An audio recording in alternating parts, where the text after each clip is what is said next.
faire savoir d'abord, c'est que ces deux-là ont un impact sur l'évolution des enfants. C'est ça qui est important. Donc, il peut avoir un impact. Mais, si tu as bien compris comme elle a dit là, ça ne va pas arriver.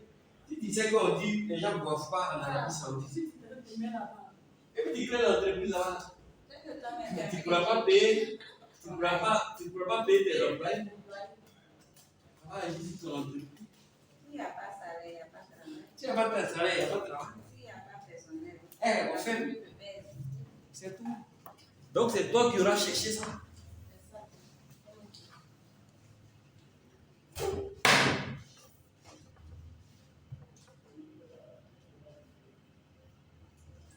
Donc, la compréhension du contexte de l'organisme est un processus. Et ce processus détermine les facteurs et a une influence sur la finalité, les objectifs et la pérennité de l'organisme. Il prend en compte des facteurs internes tels que les valeurs, la culture, les connaissances, la performance de l'organisme. Donc, les valeurs, la culture, les connaissances, la performance de l'organisme. Ça prend en compte.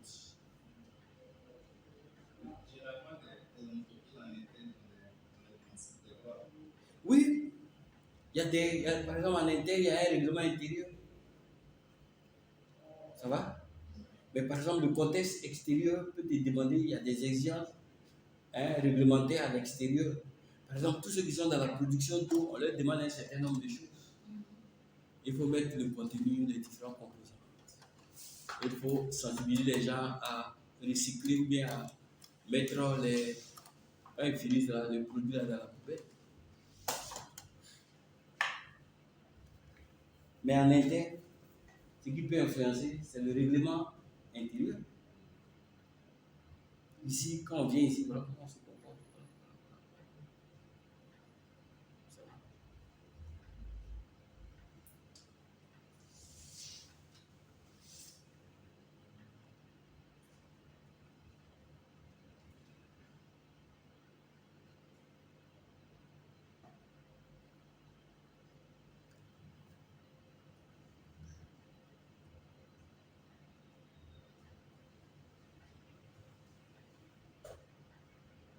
Donc, ça c'est en interne. Mais là, il prend en compte également les facteurs externes tels que l'environnement juridique, quelles sont les lois dans le pays, les technologies concurrentes, quels sont les concurrents, là c'est à l'extérieur. Moi je produis de la boisson. Qui sont mes concurrents? Là c'est à l'extérieur. Donc Solibra produit de la boisson. Quels sont les concurrents de Solibra? Il y a Heineken qui fait Ivoire. Il y a les entreprises qui sont à Bonoir, qui font les planètes et autres, tout ça. Il y a ceux qui font Kiren, à Grossi, tout ça. Voilà les concurrents. Ça, c'est à l'extérieur des nôtres.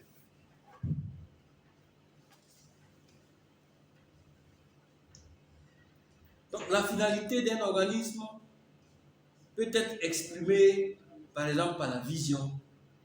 Voilà. Quelle est notre vision? On dit, bon, la vision, c'est le positionnement.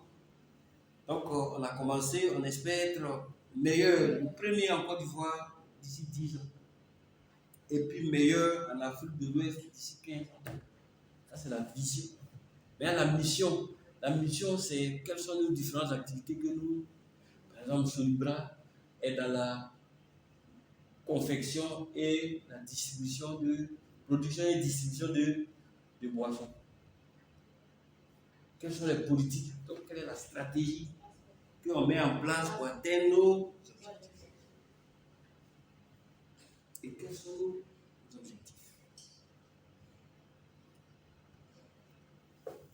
Le système de management de la qualité, ça c'est important.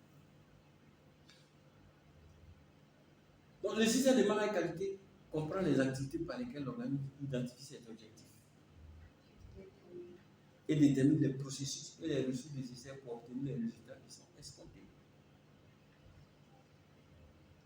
Donc, le système de management de la qualité gère les processus et leurs interactions et les ressources nécessaires pour fournir de la valeur et obtenir des résultats pour les parties intéressées. Donc, quand vous êtes dans l'entreprise, Votre entreprise fonctionne, vous produisez des produits et des services.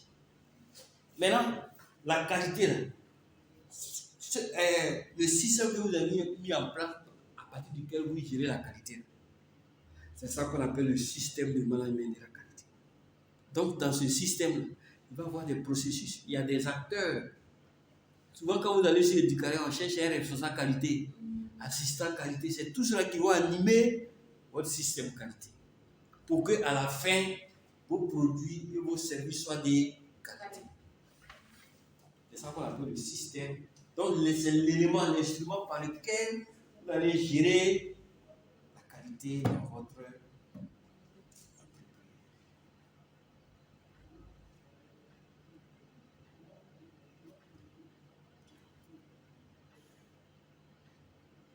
Donc, le système de management qualité, il va permettre à la direction d'optimiser l'utilisation des ressources. Donc, comment il faut utiliser les ressources? Quelles sont les conséquences de nos décisions maintenant et après?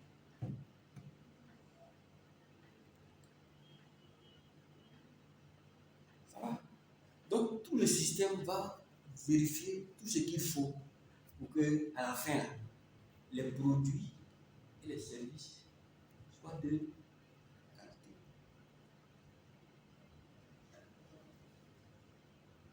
Ça va?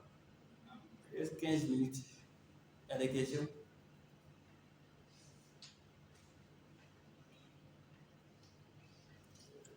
La prochaine fois, on va commencer sur les parties intéressées.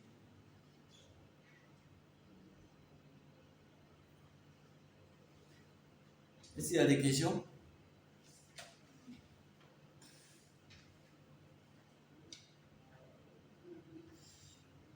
Est-ce que ça va, vous comprenez le coup?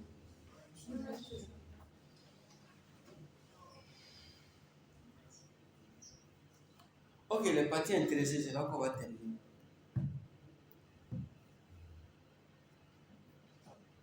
Qu'est-ce qu'on appelle parties intéressées?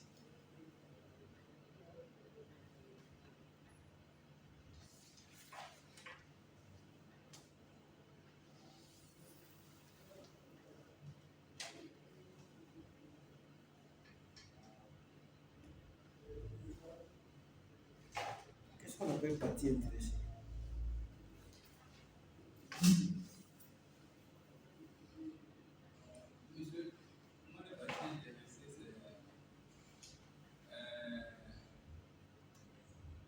Toutes les personnes qui appartiennent à Toutes les personnes qui font quoi? qui appartiennent à la qualité totale. Il a bien dit, mais c'est mal fait.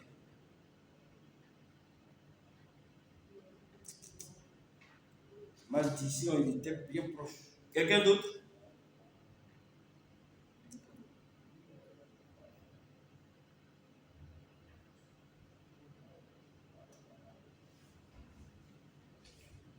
Hein?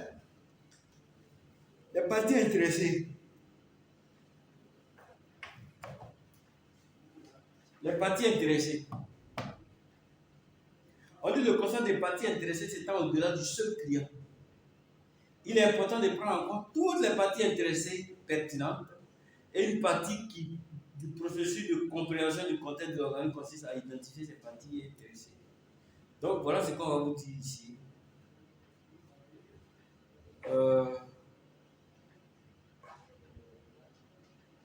Les parties intéressées. Je vais résumer ça pour vous. Je ne veux pas que vous refusez. Tous ceux qui ont un intérêt avec un nom, c'est ça qu'on appelle les parties. Ça va? Maintenant, parmi eux, il y a des parties intéressées qui sont pertinentes.